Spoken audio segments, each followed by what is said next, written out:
Hey Zelda fans, are you tired of playing solo and wishing you could team up with a friend to conquer Hyrule together? Well, you're not alone. We know the struggle of wanting to play co-op Zelda games, but feeling limited by the options out there. But fear not, because today, we're bringing you a solution. We've scoured the gaming world to find the next best thing to couch co-op Zelda games. So get ready to discover some great experiences that will satisfy your co-op cravings and give you that Zelda fix you've been looking for.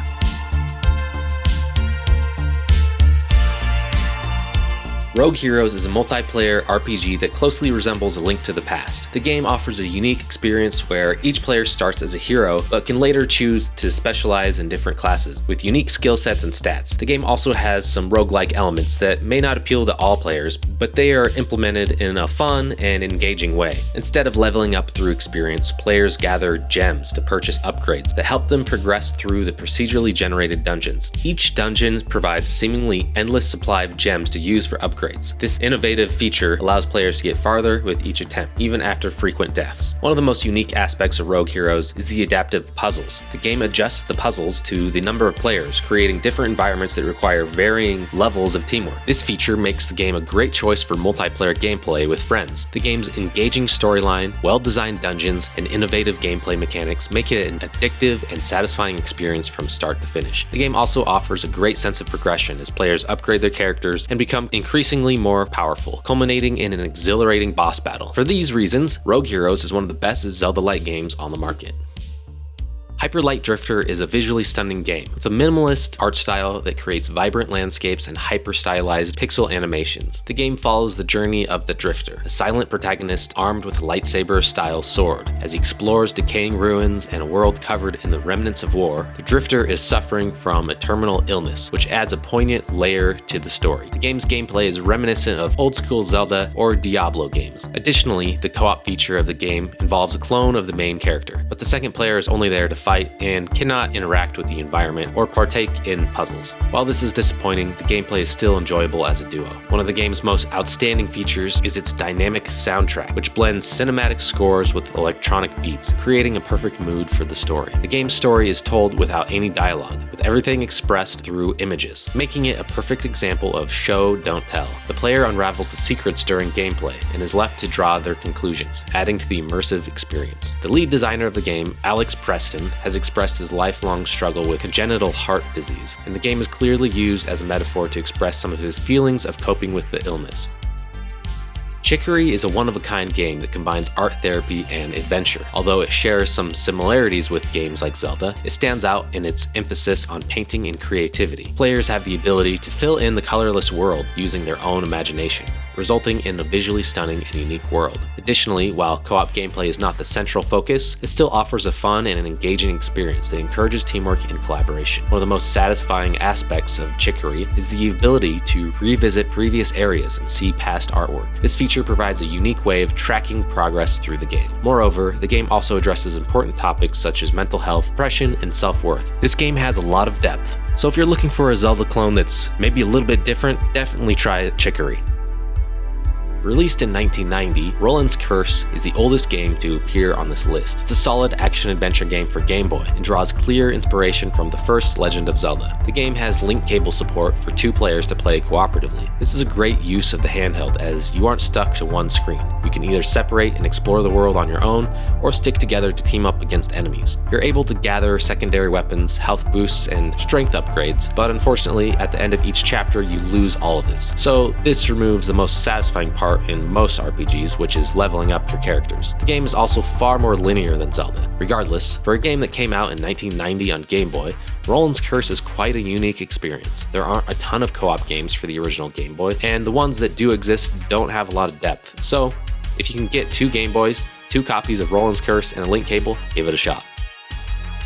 Unsighted is a visually stunning game that takes players on an adventure filled with pixel art. The game features diverse characters and stories, including female protagonists and representation from the LGBTQIA+ community. The game's puzzles are challenging yet rewarding, and the boss battles provide a sense of accomplishment after each battle. Combat and weapon variety keep the player engaged throughout the game. However, the second player is a clone of the first player's main character, and the camera remains focused on player 1 throughout the game. Although I'm glad to see the inclusion of a second second player, the co-op experience feels like an afterthought. Regardless, Unsighted still has a lot going for it. This has some of my favorite pixel art I've ever seen. The environments are beautiful, the combat and exploration are a high point as well, and it's fun to explore this environment with a friend.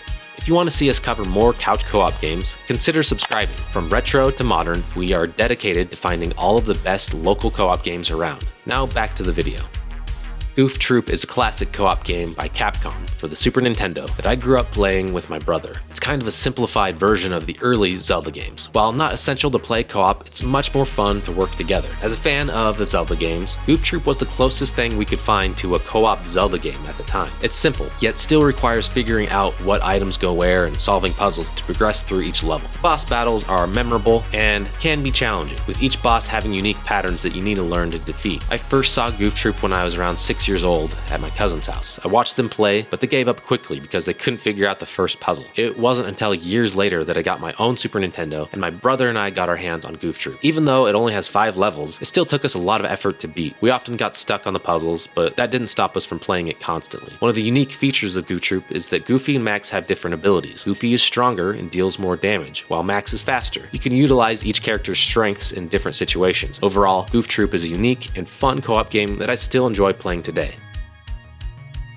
Lenna's Inception is a fantastic action-adventure game with an engaging storyline and an excellent 2-player experience. The game has a retro-inspired art style that looks and sounds just like the games that inspired it. You can choose between 8-bit or 32-bit, each with their own unique visuals and sounds. I loved switching back and forth between these to see the changes. The world of Lenna's Inception is full of humor and meta commentary on video games. This game also has a great 2-player mode. You don't start out being able to play co-op, but luckily it won't take too long. After the introductory chapter, you go to the Shadow Temple, put the power of fortitude into the diamond-shaped slot. Now your partner can play as Shadow Lenna. Player 2 can pretty much do everything the first player does. They have their own health, same attack abilities, and you are required to have both players go through a door at the same time in order to progress. So you're never just left in the dust as the other player is running through each door. It feels pretty balanced here. Lenna's Inception isn't super long, so it's perfect if you're looking for a Zelda-like that won't take up too much time or effort. I absolutely loved this game. This one actually surprised me the most on this list.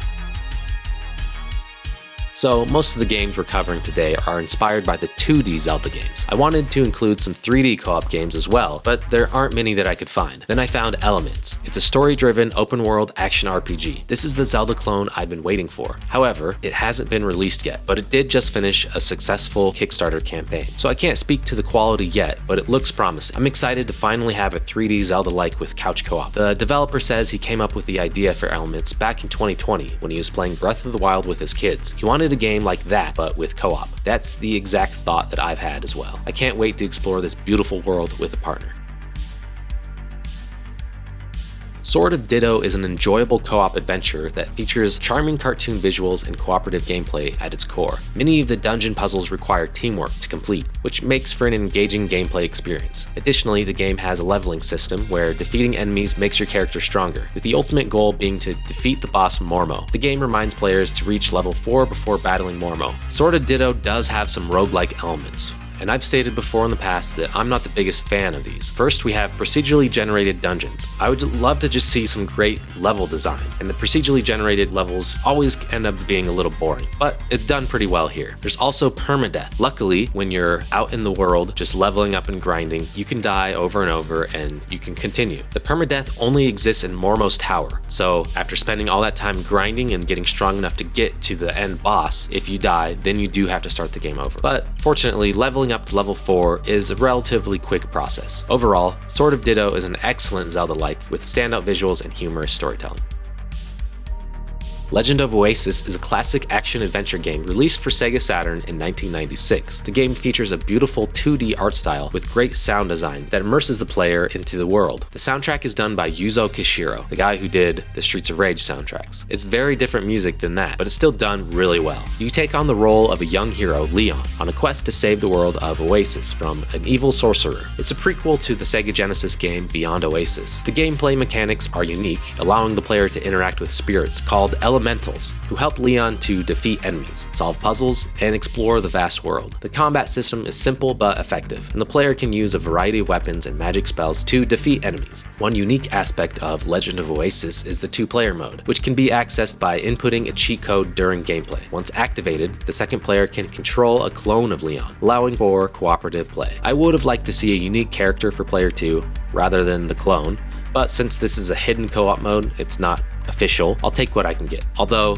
the game is kind of broken with a second player, as you can get on one side of each enemy and just pound them back and forth, ping-ponging them, and it's pretty easy. Player 2 can crouch down, allowing you to jump on their shoulders and get onto ledges that I don't think you were supposed to get to. So this does make it a bit easier, but I'm not complaining. Overall, Legend of Oasis is a must-play for fans of classic action-adventure games, with its unique mechanics, engaging storyline, and immersive gameplay. If you liked this video, watch our top 20 couch co-op Switch games video, and keep an eye out for co-op Zelda-likes Part 2. Thanks for watching.